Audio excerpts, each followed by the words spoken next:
Hello, let's continue our Sudoku adventure with Foggy 15 by the Asylum. So we have normal 6x6 Sudoku rules, meaning in every row, every column, and every 2x3 box, we are placing the digits 1 to 6 exactly once each. The grid is also fogged, so almost every cell except this one is unrevealed. It's gray, meaning that we can't see through the fog. So there could be anything behind them. There could be any number of clues, there could be givens, we don't know. The way we reveal the fog is by getting correct digits. So let's say I got this digit correct. I'm not going to try because that would give away stuff. But if we got this digit correct, then it and all of its surrounding cells, so a total of up to 9 cells, could reveal when we get a correct digit. Now, we are not going to be guessing.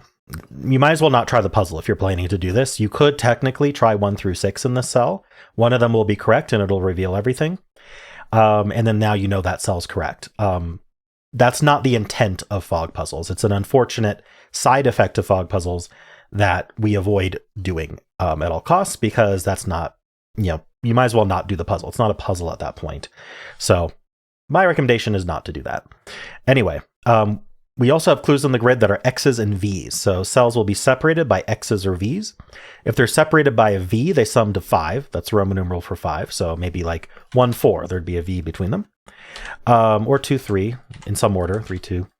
And then 4, 6, that adds to 10, there'd be an X between them. So X, to just separate by an X, sum to 10. Now, all XVs are given. So if I have a 1 4, here and a 4 here in the solution, there will be a given V. We'll be able to see a V. Now, of course, it's fogged, so we don't know if there's a V there or not. But once the fog's revealed, you should have a V there. If there is no V, if you know there's no V between two cells, you can't put 1, 4 there. You can't put 2, 3 there. You could do 2, 4, right? It's not like all of 1, 2, 3, or 4 are banned, but we can't make them add to 5, where there would have been a V. All of them are given. All right, and that's it. Those are the rules. There is a link in the description if you'd like to try the puzzle yourself. And I'm going to get started right now. So here we can see half of a letter, and we know there's only X's and V's in the grid. So this is half of a V, and this is half of an X. Now X, the only way to add to 10 in 2 digits that don't repeat is 4 and 6. Now this, we know these two add to 5, so 6 is too big. So we get our first digits. We get the 4, the 1, and the 6. All right, now we can see a V here and a V here. The V here can't have 4. And so this has to be 2 plus 3. We don't know the order yet. But now this 2, 3, 4 ends up down here. This is going to be 2, 3, 4. 6x6s are always horizontally roped like this because these 3 need to go in this box somewhere. They end up down here. So if these two want to add to 5, which they must, we can't use the 4 because we don't have the 1. We have to do 2 plus 3, and that places the 4 here. Now this is 1 plus 5. 4 can't go next to 1. There would have to be a V, and there's not. So that's 5, and that's 1. All right, down here we do have 1, 5, 6. That's not a 1. Okay, so these two cells aren't 4. Neither is this, because of this 1. These two cells aren't 4. This one says this cell's not a 4, and this 4 says that cell's not a 4. So it may seem magical that I found that so quick, but really, like, what else are we going to do here, right? We just have this 1 poking up, and it removes 4 from these two cells, so it seemed the obvious thing to look for. Anyway, that places 4 in this row. There's only one place for 4. Revealing nothing. Okay, so what else can we do here? So this 2, 3 removes 2, 3 from this cell. Because if this was a 2 or a 3, these would definitely add to 5 because they have to be different. So it would be 2 plus 3. There's no V. So if it's not 1, 2, 3, 4, it has to be from 5, 6. Meaning that 2 out of these 3 cells are 2, 3. And if I try to put a 2, 3 here, then that means this will be 2, 3 or this will be 2, 3, and we would have to have a V, and we don't. So something has to sit in between the 2 and 3.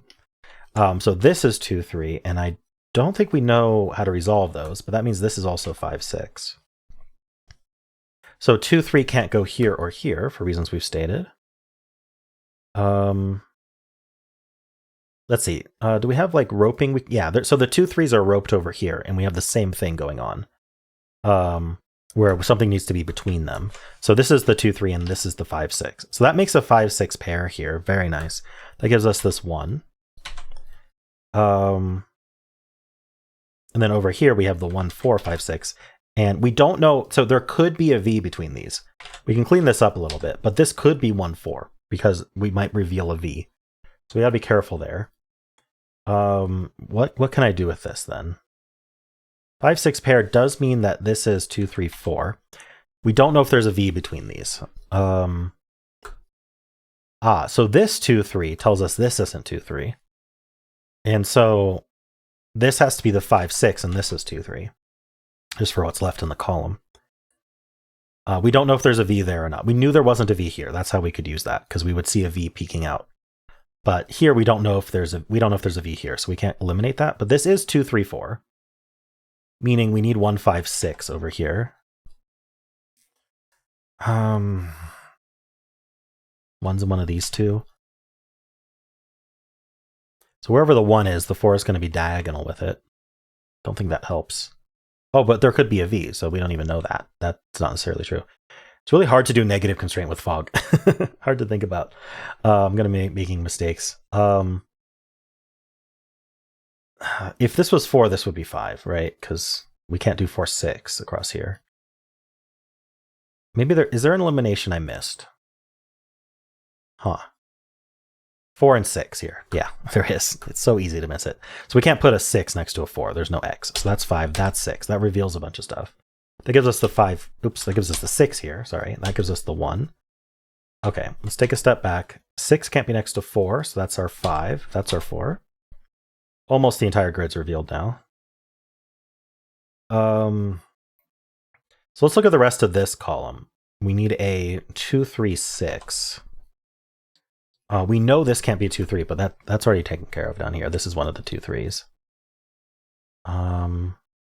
Was there something here? We know there's no V or X here. There's no X here, so this can't be 4. So that's a 2, 3 pair. That places this 4. So we have almost everything revealed. 4 needs to go in this box somewhere. This 4 says not here, so that's a 4. We're given a 2. That's fun. So these aren't 2. That places this 2 and 3. Places the 3 and 2. Places the 3, 6, and 3. We get our 2 here, 2 here. 3, 2, 3. That's not a 6. 4 can't go next to 1. So that's our 5, 6, and 1. That's a 5 and a 6. And then over here we get the 1 and we get the 5 and we're done. I was not expecting that given 2. That's funny. No 3 in the corner this time around, but that's all right. Cool. Well, I enjoyed that theasylm. That was fun. Yeah, it's interesting trying to do a negative constraint puzzle when there's fog, so you don't know yet whether or not there's an X or V. So it limited where you had to look, which is actually, I think, beneficial for a negative constraint puzzle, because sometimes there's just some random cell somewhere that you just miss, which actually did happen once to me anyway. But anyway, I enjoyed it. Hope you did too. Let me know how you did. And if you enjoyed it, why not leave a like, subscribe, and a kind comment below.